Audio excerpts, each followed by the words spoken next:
கடல் தான் ஜோதியாக மாறும்.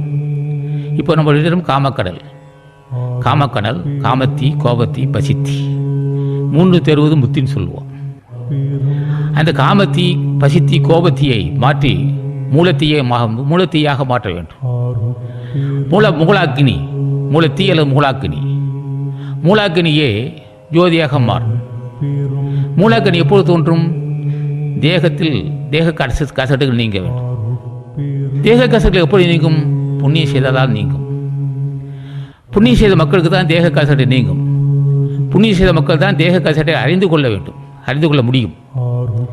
தேக குற்றத்தை அறிந்து வந்தான் நீக்கிக் கொள்வதற்கு உரிய மார்க்கத்தை அறிந்து கொள்வான்.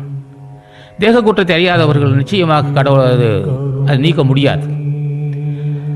தேக குற்றத்தை நாம் அறிந்தாலும் அது நீக்குவதற்கு உரிய ஆற்றல் நம்ம பெற முடியாது. அந்த அந்த அந்த அதை அறுக்க வேண்டும். அதான் சொன்னான் வள்ளுவன், அவ அறுத்தல் என்று சொல்லுவான். அவ என்ப எல்லா உயிர்க்கும் விஞ்ஞானத்து அவ பிறப்புயிரும் வித்துனான். ஆசைதான் பிறவி தொடர்ந்து வரும் பிறவிக்கு காரணம் சொல்வான். ஆசை என்பது என்ன? தேக குற்றம். அது காமதேகம். காமதேகத்துக்கு காரணம் என்ன? உணவு. உணவுக்கு காரணம் என்ன? பசி. பசிக்கு காரணம் என்ன? மூச்சு காற்று இயக்கம். இப்போ ஒன்று சார்ந்தே இருக்கும். அந்த காமதேகம் நீங்காமல் ஜோதியை காண முடியாது.